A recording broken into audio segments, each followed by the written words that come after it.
Assalamualaikum warahmatullahi wabarakatuh. Hai teman-teman, kami dari kelompok 1 akan menjelaskan tentang dampak politik kolonialisme dan imperialisme di Indonesia. Sebelum itu, izinkan kami untuk memperkenalkan anggota kelompok kami. Perkenalkan, Deodatus Fiskal, Binantama Permana, absen 7. Hai, nama aku Flora Angelia Putri Nabila, absen 13. Perkenalkan, nama saya Rafika Nuraida, absen 23. Perkenalkan, nama saya Safira Putri Windiarti, absen 26. Hai, perkenalkan nama saya Tarsitri Amalia, nomor absen 30. Hai, namaku Valentino Dimas Romansyah, absen 32. Hai semuanya, perkenalkan nama aku Yudis Fani Akmal, absen 35. Nah, itu tadi anggota kelompok kami. Selanjutnya, ayo kita masuk ke materi tentang dampak politik kolonialisme dan imperialisme. Dampak pertama adalah perubahan dalam politik pemerintahan. Nah, perubahan dalam politik pemerintahan pada masa Hindia Belanda kembali terjadi akibat kebijakan politik Pax Nederlandika di akhir abad 19 menuju awal abad 20. Tetapi apa sih itu Pax Nederlandika? Nah, Pax Nederlandika adalah perubahan sistem pemerintahan dari administrasi tradisional ke sistem administrasi modern. Sistem ini diterapkan untuk menggantikan posisi penting pemerintah daerah ke tangan pemerintah Belanda dengan cara mengangkat dan menggaji pegawai yang menduduki jabatan struktur birokrasi. Dalam sistem tersebut, jabatan tertinggi yang bisa dipegang oleh masyarakat pribumi adalah bupati dan di bawahnya terdapat wedana dan patih. Tapi kalian tahu nggak sih asal awal mula dari Pax Nederlandika? Nah, kebijakan Pax Nederlandika sendiri dilakukan karena adanya kegelisahan pemerintahan Belanda yang khawatir Nusantara akan dikuasai oleh negara-negara Eropa. Kekhawatiran ini juga muncul sebagai dampak dari dibukanya terusan Suez yang membuat pelayaran dari Eropa ke Nusantara menjadi semakin masif. Dampak dari kebijakan ini ialah sebagai berikut. Pertama, berubahnya sistem administrasi tradisional Nusantara menjadi ke sistem administrasi modern. Kedua, hilangnya kedaulatan kerajaan-kerajaan yang dikuasai oleh Belanda. Ketiga, mobilitas geografis meningkat. Dan yang terakhir, keempat, wilayah kepulauan Indonesia yang sebelumnya terpisah-pisah dipersatukan di bawah satuan wilayah administratif pemerintahan kolonial Hindia Belanda. Poin yang kedua yaitu ajaran trias politika. Tidak hanya itu, di mana sistem pemerintahan di Indonesia sekarang ini juga merupakan bagian dari warisan penerapan suatu ajaran trias politika yang dimana dijalankan oleh pemerintah kolonial Belanda. Contoh penerapan trias politika di masa Hindia Belanda yakni terdapat program Trias van Deventer. Sesuai namanya, program Trias van Deventer ini terbagi menjadi 3, yaitu irigasi, emigrasi, dan edukasi. Apa sih irigasi, emigrasi, dan edukasi? Irigasi merupakan kegiatan pemberian air pada suatu lahan pertanian yang bertujuan untuk menciptakan kondisi lembab pada daerah perakaran tanaman untuk memenuhi kebutuhan air bagi pertumbuhan tanaman. Emigrasi adalah kegiatan meninggalkan negara asal seseorang atau wilayah untuk menetap di negara lain.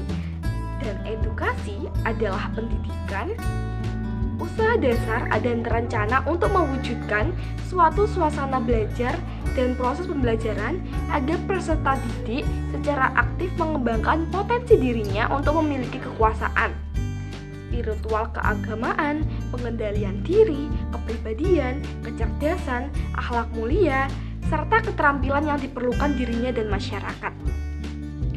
Di masa sekarang, trias politika adalah suatu ajaran yang mempunyai anggapan bahwa kekuasaan negara terdiri dari 3 macam, yaitu legislatif, eksekutif, dan yudikatif.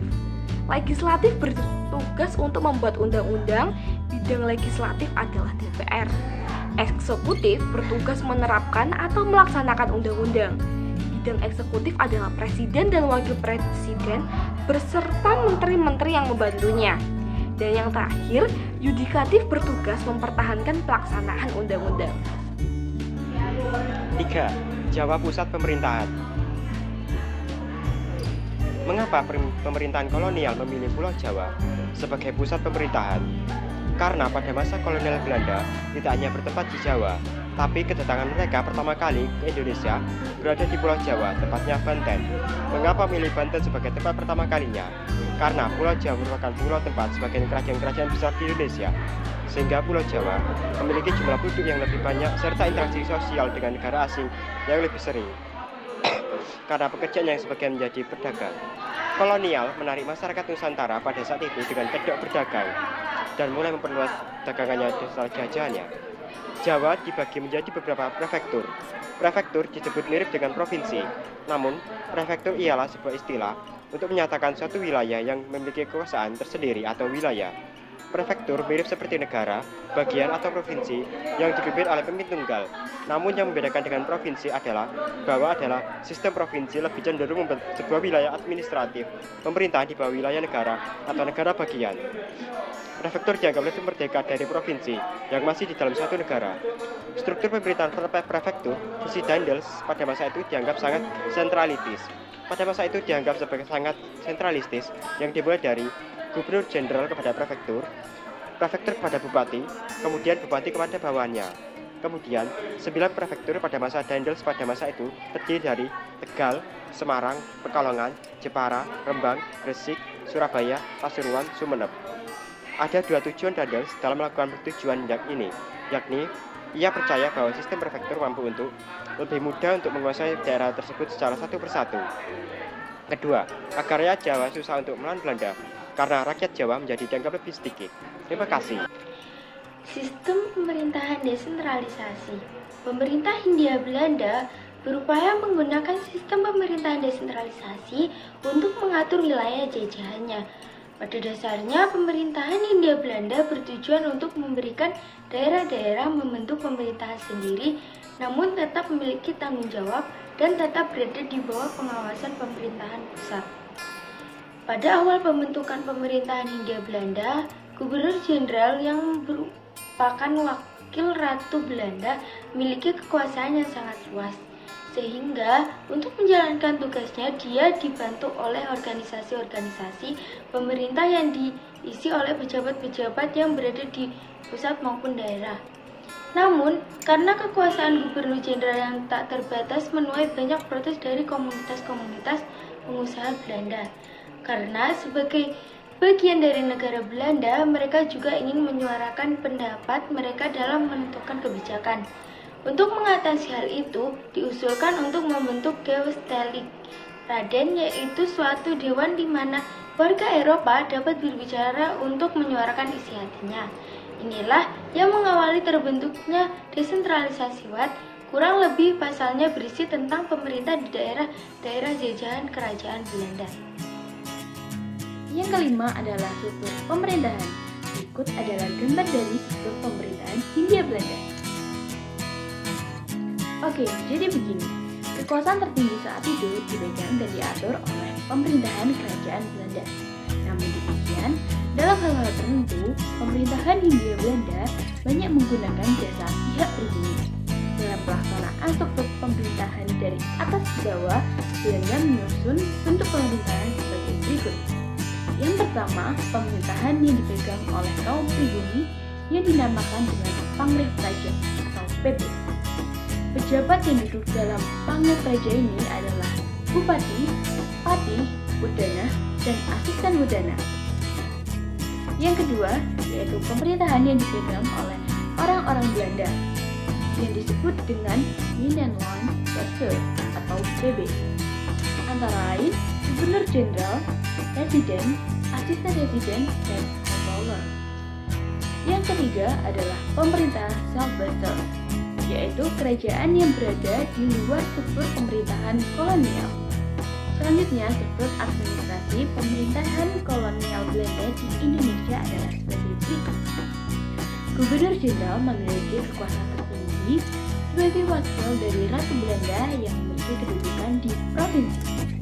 Sedangkan di kabupaten diperintah oleh gubernur, sementara subkabupaten oleh residen. Dan di bawah residen ada asisten residen yang memiliki tugas sebagai pengawas para pati dan bupati. Dan di bawahnya lagi ada pengawas yang memiliki tugas untuk mengawasi berdana dan asisten berdana. asisten residen setaraf dengan jabatan Patih, konselor setingkat dengan asisten wedana, dan asisten wedana setaraf dengan asisten konselor. Gubernur Jenderal atau Bupati diangkat oleh gubernur rekomendasi dari residen dan asisten residen. Awalnya, para bupati itu dipilih dan diangkat berdasarkan keturunan, terutama diambil dari anak laki-laki pertama dalam keluarga. Tetapi kemudian sesuai dengan perkembangan kekuasaan pemerintahan kolonial, pengangkatan bupati dilengkapi dengan beberapa persyaratan, terutama persyaratan pendidikan. Badan Legislatif.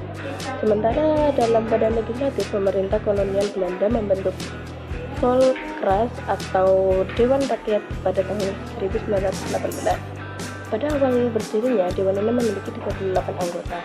15 diantaranya adalah orang pribumi.